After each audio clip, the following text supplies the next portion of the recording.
go. My name is Wayne Jackson, and you will be seeing a typical day in kindergarten at Oak Valley School here in Joliet. My name is Sarah. I'm from Mr. Jackson's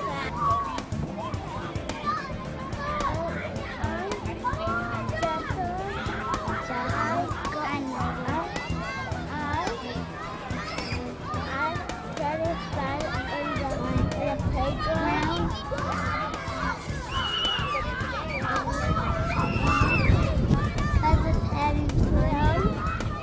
Do you learn a lot with Mr. Jackson? Yes. Oh, I see. You guys have been doing a lot today.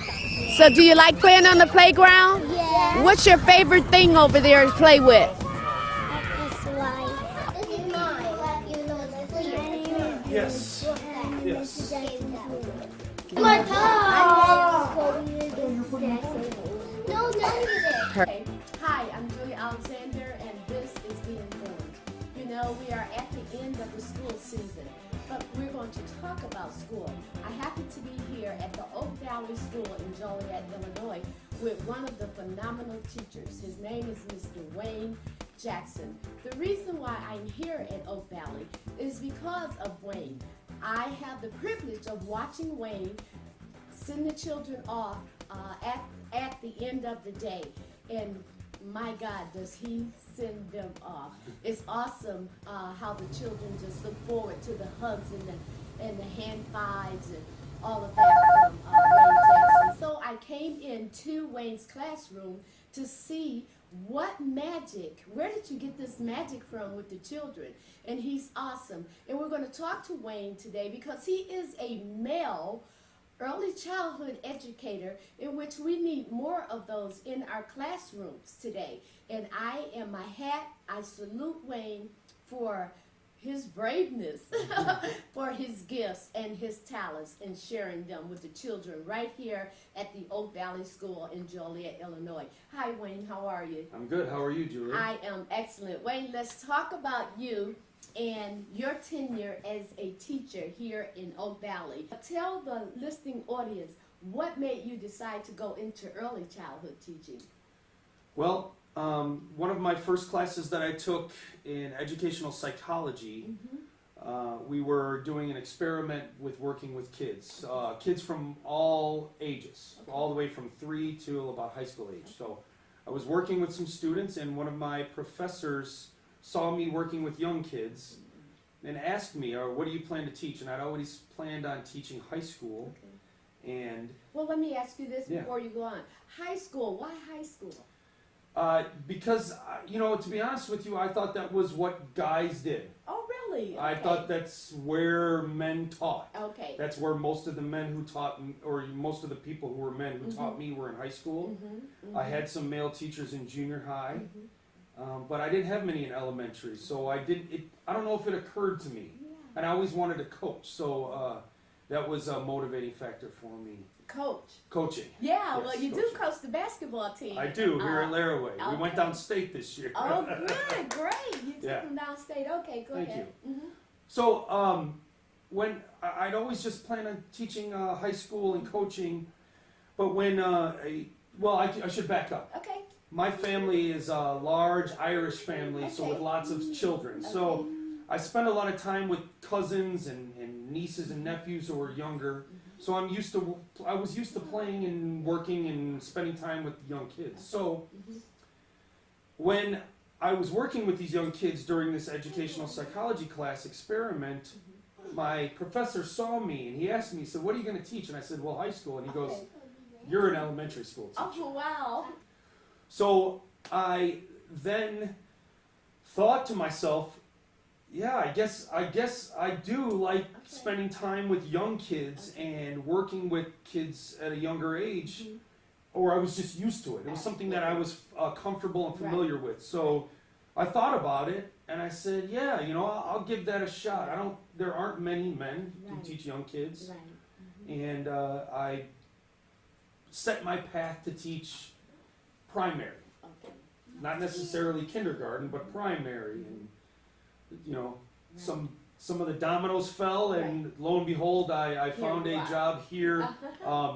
mainly because of Sandy Carter, Mr. Okay. Carter, who was our Okay. principal for a Yes, I long know time. Mr. Carter. Thank you, Mr. Carter. Yes, thank you, Mr. Excellent Carter. teacher. Yeah. I owe you, Mr. Carter. Okay.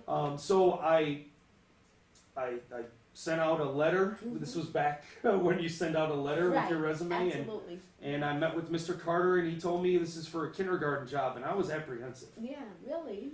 I hadn't at that point. I had a child who was 4 at the time, so I knew the age, Mhm. but I hadn't had any experience in clinicals, Right. Mhm. student teaching, Right. observation in kindergarten. So I was worried. Yeah. Okay. And I came in and I was able to lean on. I have a really good team. I've been fortunate to work with really good colleagues Good. who gave me the courage who gave me the skills to teach, Absolutely. which allows one's personality to Mhm. come through with the Absolutely. kids. And- Once and you're yours do. once you're confident enough to Mhm. work Mhm. with the material and teaching and the sort of nuts and Right. bolts of Mhm. teaching, Mhm. then your personality can come out, and that's when it becomes really fun. That's when you can really connect with the kids. So I had an expedited path through my colleagues. Okay, and that's awesome because your personality does come out. Well, thank you. And the children take to you. I mean, the one child when I was in here filming, the one child says, "You're my father." You says, "Well, no, I'm not your father."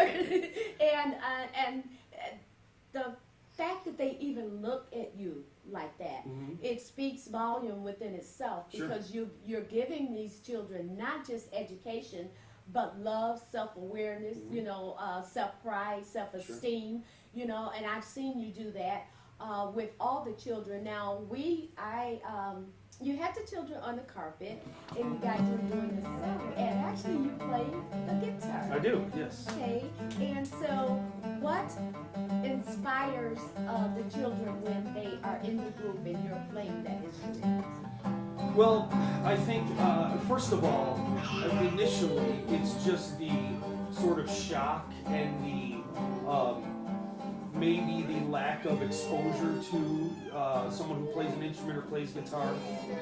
And look, in this profession, you have to be willing to humiliate yourself on a daily basis. Absolutely. That's what we do. Okay. If you catch me here in the Okay. room at the right or wrong time, depending on how you see it, Yes. I will be doing any number of things. But Absolutely. the ability to kind of, I think, playing the guitar shows the kids, it gives the kids something to strive for and maybe want to do in the future. Mhm. It puts an emphasis on music, Yes. and that's a special way to learn. Right. Mhm. But also, too, it helps me, it's therapeutic for me because I'm not a shy person. Yeah. I'm not a nervous person, Yeah. so to speak. Mhm. But to perform with playing music and singing, Yeah. I'm very self-conscious No about that. kidding. So Oh. doing that for the kids, Yeah. it's like they're giving me power and I'm Right. giving them power And this as is well. your first audience, and they love it, and they're Yes. singing along with Yeah. you, and they're excited about the song. It's almost infallible because they always like it. Absolutely, they always like it. Right, So, sure. what are some of the challenges that you have? Not each child learn on the same level. Sure. But I also noticed you with a child at the table Mhm. over at your desk over there, and the child, I guess he was spelling words or pronouncing words, and he got every single one of them correct. Mhm. And oh my God, the appreciation that you showed him, Sure. it just really uplifted the shit. It's so motivating. Well, So thank you. what's your biggest challenge? Well, I think in this community that I teach in here, Yes. in Preston Heights, Sugar Creek, Right. the Mhm. communities that we Right. serve, there is a wide range of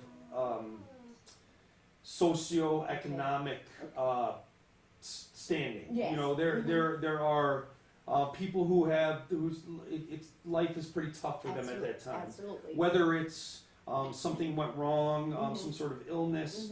Mhm.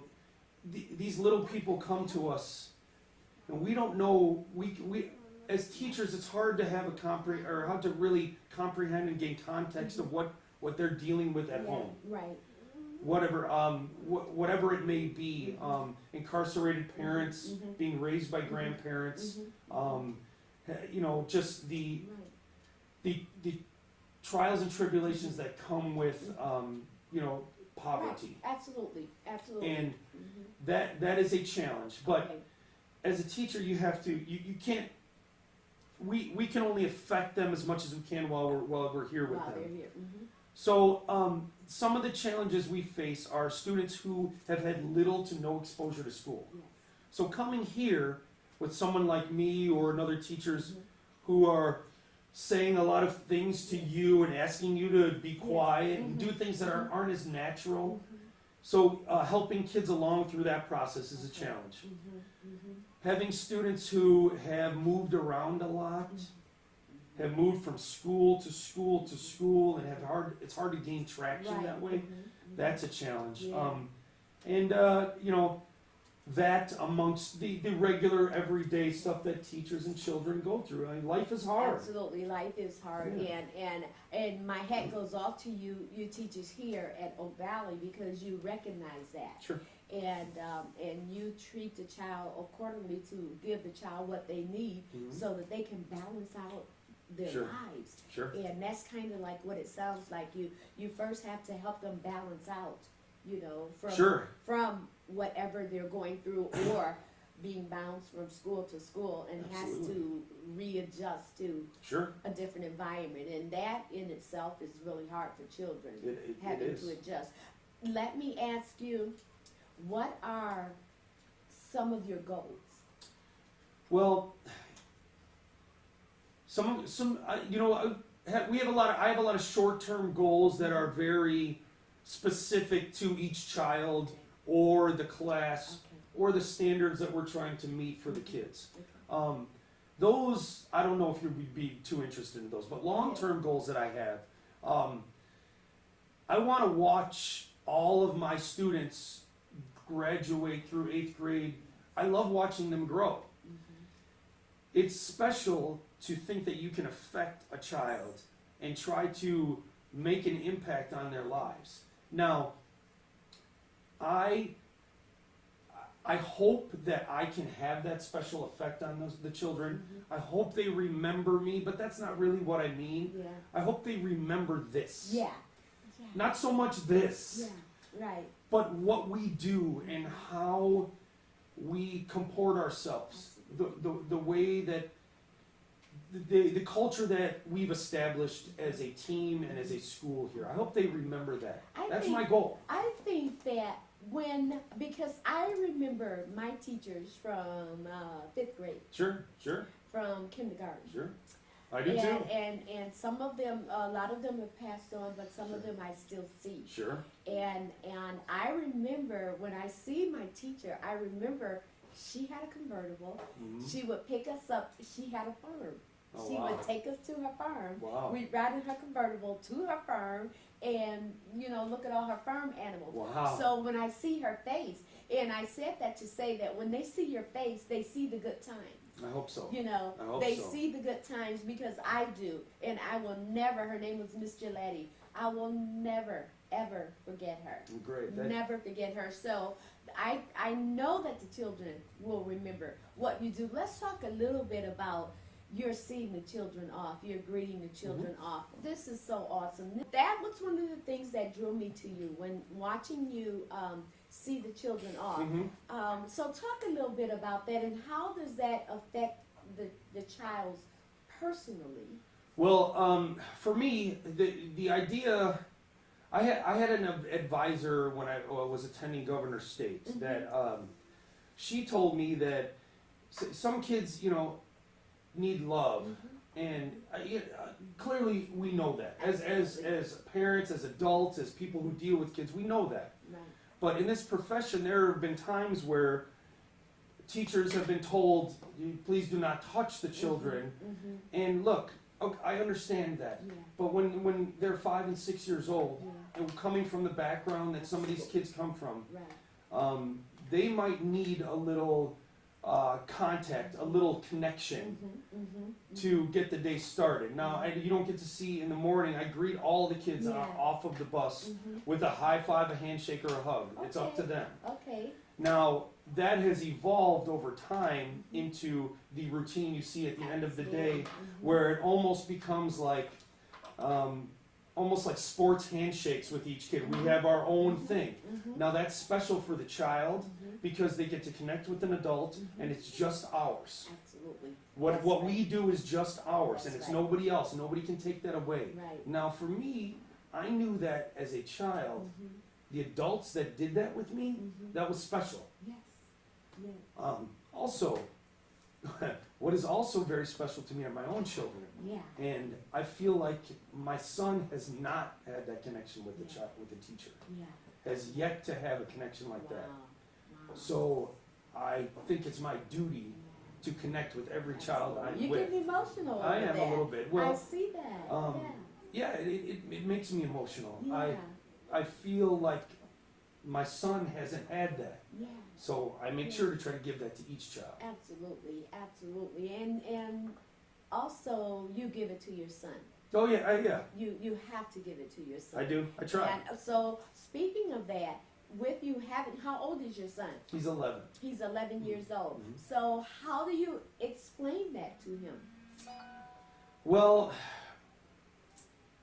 I try to explain.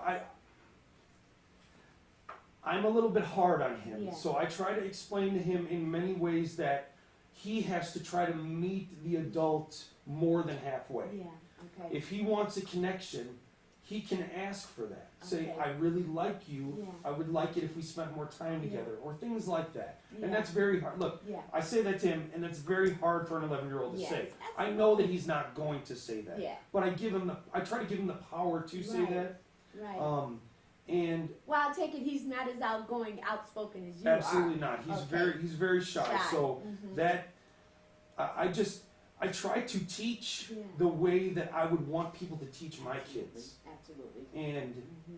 sometimes that takes over, and Yeah. sometimes we spend time working on social skills Absolutely. rather than focusing on academics. Absolutely. And I think that's important. I think that making personal connections, Mhm.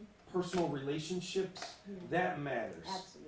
The kids are going to know their letters and Mhm. sounds and all that Mhm. stuff when they Mhm. leave here. Mhm. They won't forget that. Right. They won't necessarily know that it was me that taught that to Mhm. them. Mhm. But the connection that we have hopefully will last a lifetime. Yes. And speaking of social skills, you did have several children sit at a particular table Mhm. to do a project, and it was the butterfly Sure. Mhm. project.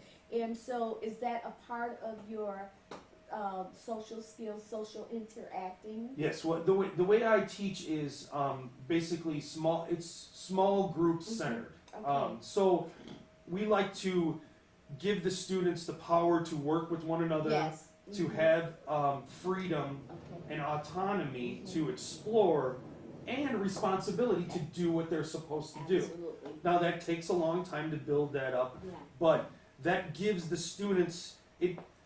If I try to force social interaction, it won't work. Mhm.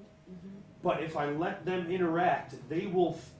It'll all Absolutely. level out. It They will. will Mhm. teach each other rules. They will Mhm. teach each other boundaries. Mhm. Now I have to be there to kind of referee. Absolutely. But when we're learning, we'll do a lot of whole group, and then Yes. we'll break out into little groups where we Okay. practice those skills. So Absolutely. that I think accomplishes both of those things. Absolutely, it absolutely does. And the one-on-one, I noticed that, before we wrap it up, I noticed that you do a lot of one-on-one, and I thought that was awesome how many children do you have in your class? We only have 14 students in this Okay, class. you have 14 students, but still that's a lot of students. Sure.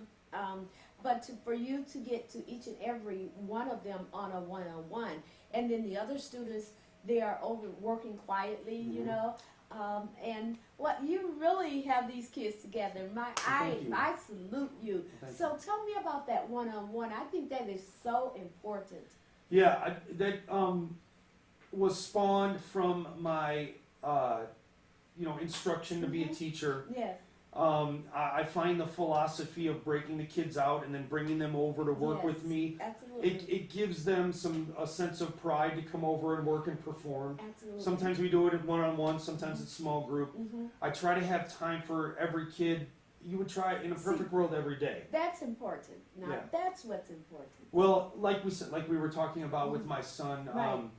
he's one of those sort of middle kids. He Yeah. isn't enough of a behavior Yeah. problem Mhm. to where you would notice him. Yeah, He's not so brilliant that he needs a separate plan. right. So he's sort of stuck in the middle Mhm. blob, Mhm. and sometimes those kids are forgotten about Yeah, they get past because they don't need a lot of help. Yeah. They don't get a lot of one-on-one Yeah. time. You know, let's be honest, a lot of the students who get a lot of our attention are the ones who are either causing a ruckus yeah, I was or gonna say being act a little out. rambunctious, Mhm, acting mhm, out, mhm. and that's not fair to all the Yeah. kids. I try. Look, fair is not equal. I Yeah. learned that at an Yeah. early age.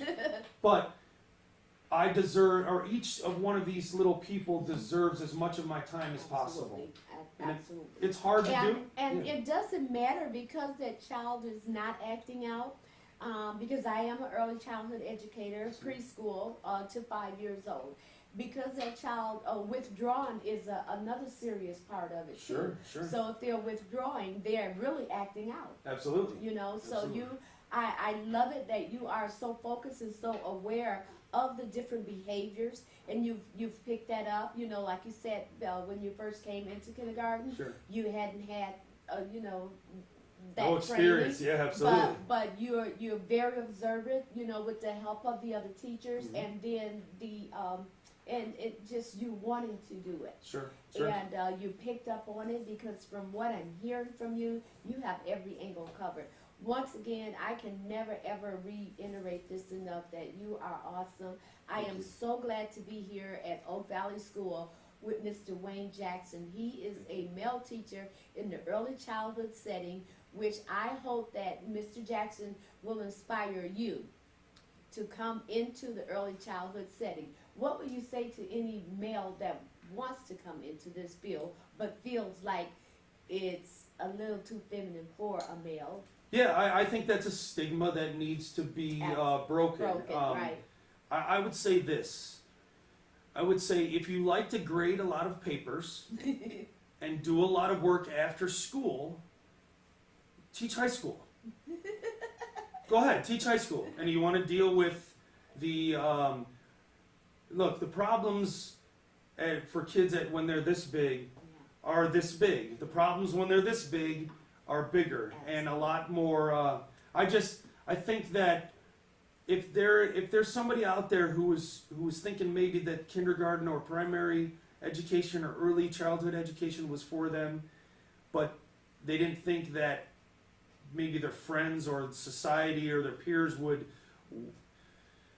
be okay with that, I would say this. The students that I have and the connections that we have will last forever. And that happens for other people in other grades as well. But I don't think anybody looks at me like I'm less of a man, or I don't think anyone looks at me like I'm not manly enough. You spend some time with me, and I treat these kids like they're my kids, and I'm like a dad to them all, and that's how we roll. Absolutely. And there's nothing to be ashamed of about that at all. Yeah. Well, one thing I know is that you're loving, you're kind, you're considerate, you're firm, you're strong. You know, all of that that I saw in this classroom. Thank you. And that's everything that a child needs at that age. Sure. That's everything that a child needs.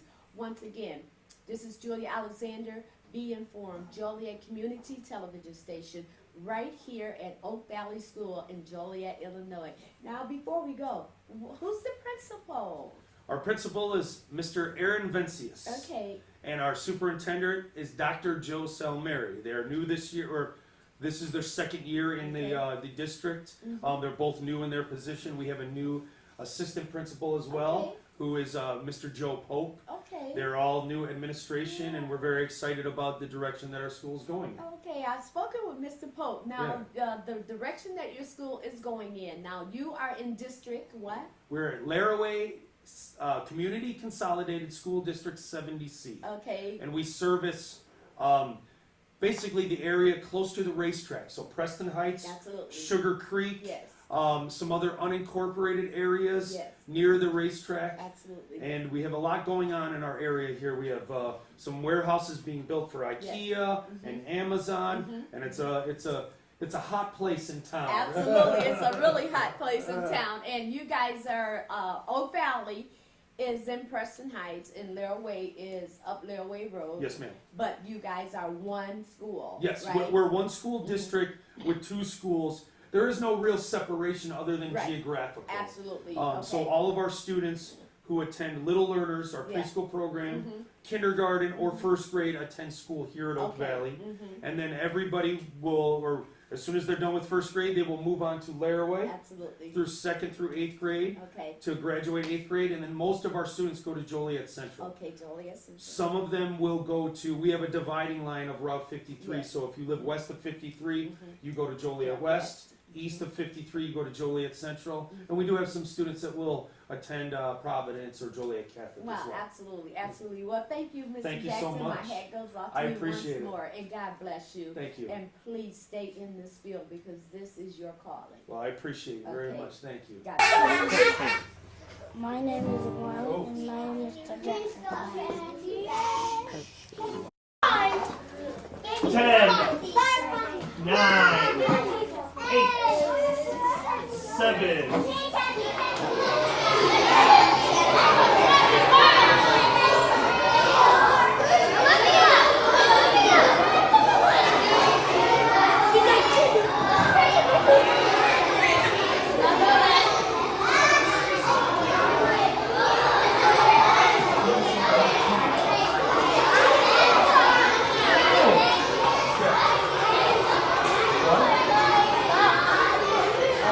because she's here to see how we're doing. Smile.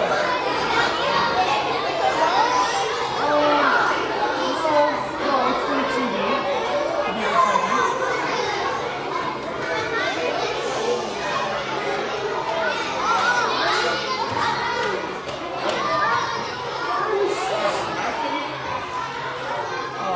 No, it's more like the TV show for just for people who are yet.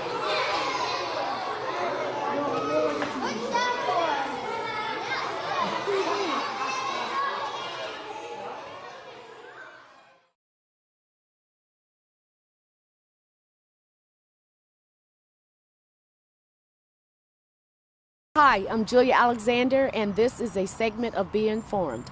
I happen to be at Joliet Junior College Greenhouse with Ms. Dorothy Rosera.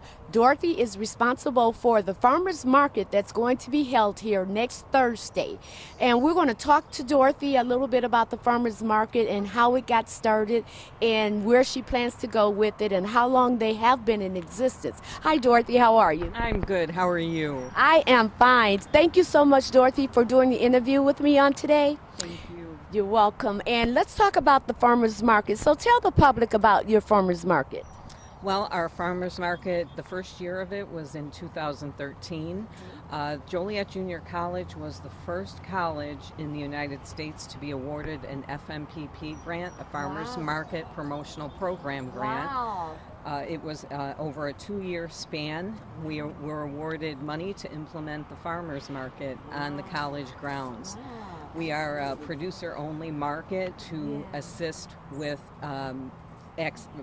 community to access fresh food, as well as support local producers of fresh fruits, vegetables, goods, and services. Wow. Well, I know that we're here in the beautiful horticulture department, and I was wondering, do you guys grow any vegetables out here as well as the beautiful plants that you grow and sell out here? Am I not correct? You do sell them, right? Yeah, well, this is our perennial garden that Okay. was implemented by the horticulture department. Okay. I am alumni of the horticulture department. Oh, I did wow. get my Okay. degree here, Cool. which it's a Yeah. fantastic program.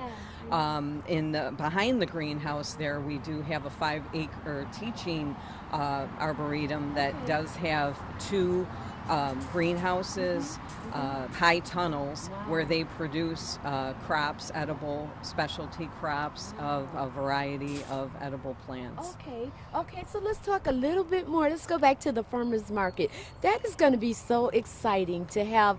I know you have quite a few vendors that's coming out. Let's talk a little bit about those vendors, and are a lot of them repeats? Yes, many of them are.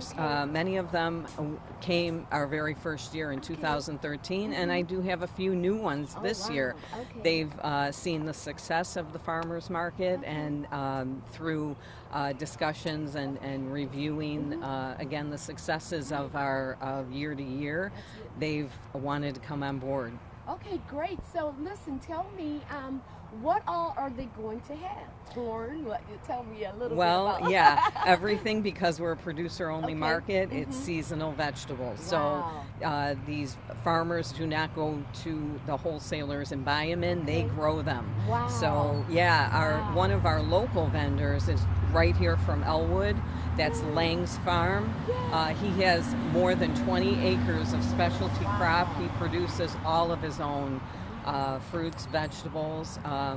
When next week he should have some of his cold crops, the lettuces, the kales, the everything that's in season. He did do some producing inside his high tunnel this year, so you might see some smaller tomatoes in that, but we'll wait and see what Harold and Janet bring to market next week. Well, I often wonder, with them growing their own vegetables and food like that, I mean, they have to come up with different recipes. Do a lot of the farmers have recipe books or anything? Do they cook?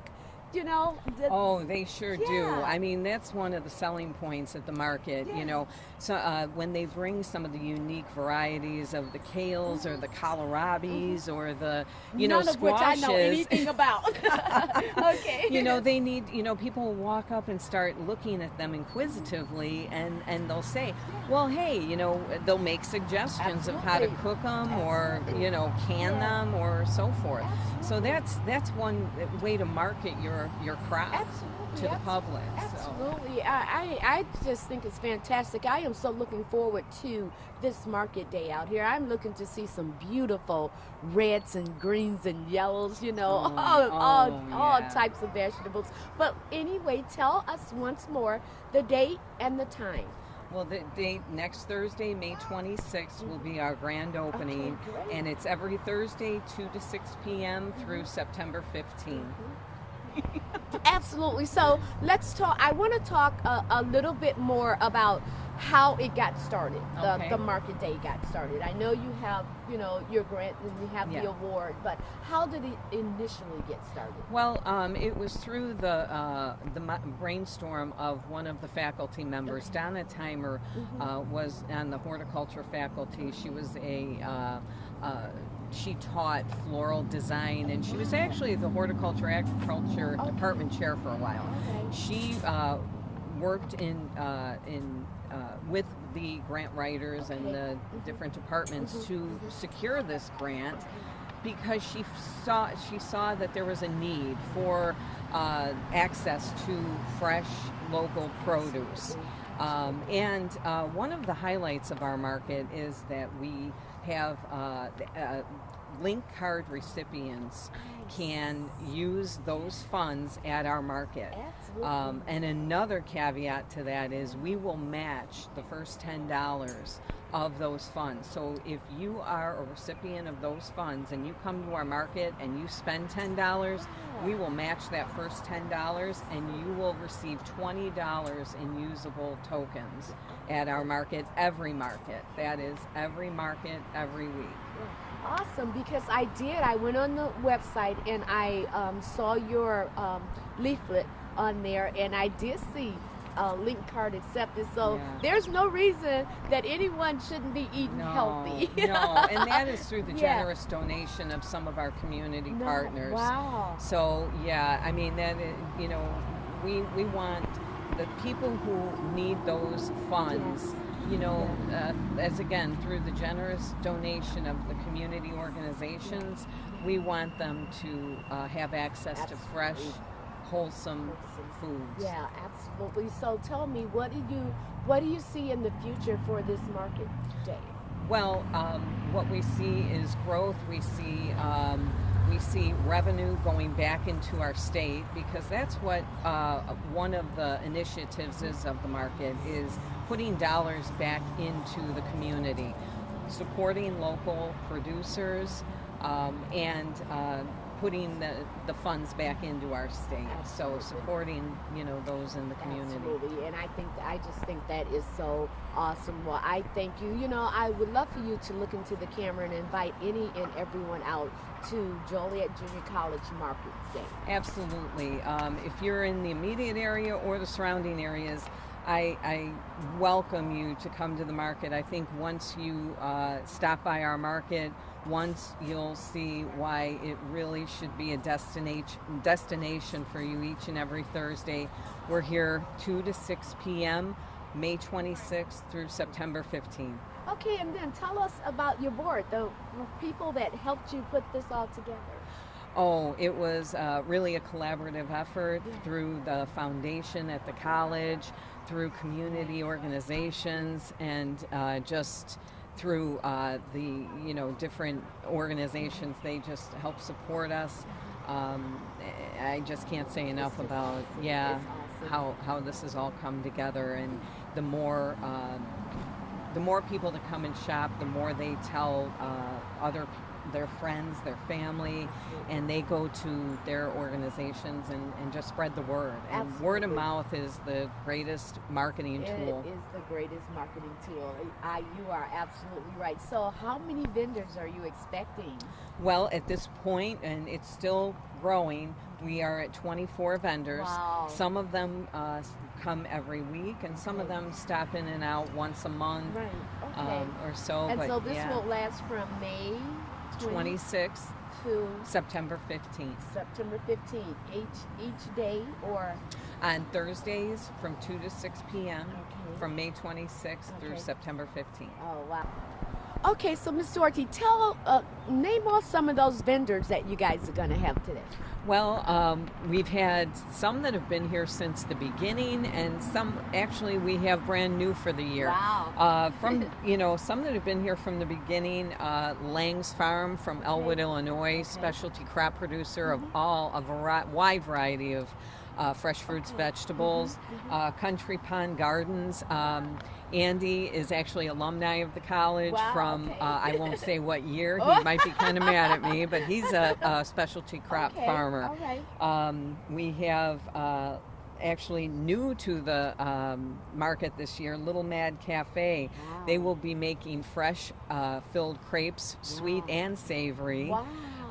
And she makes her own homemade granola and energy bars. You're kidding. So yeah, we're really excited Well, I'm to looking for that have recipe. them Yeah, here right. this year. Okay. Neurotic Turtle Soaps and Crafts.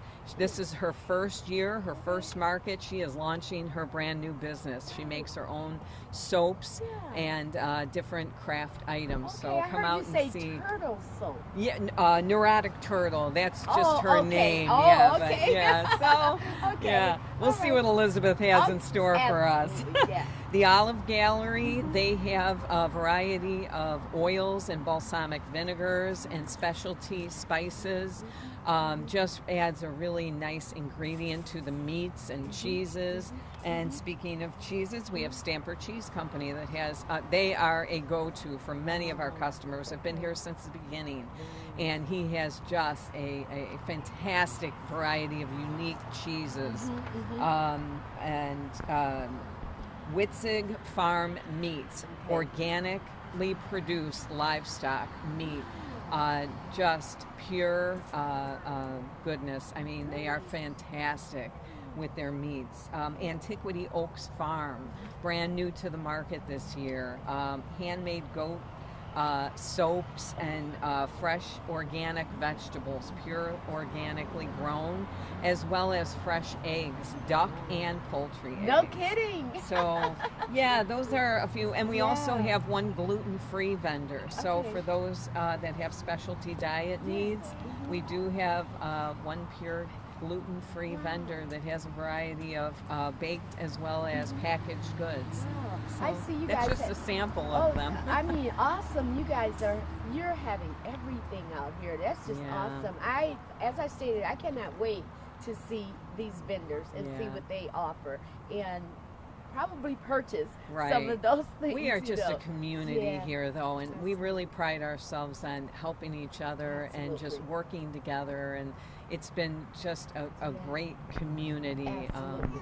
Absolutely. And JUCO has been expanding for God knows how long. You guys have built new portions of the building. Actually, this is kind of new, isn't it?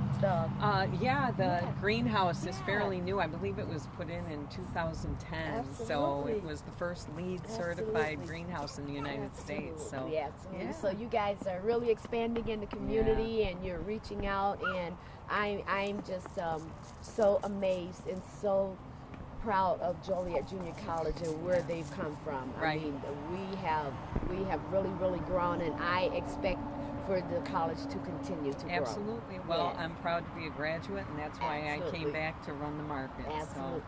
Once again, thank you so very much. Thank God bless you. you. You All right. too. Okay.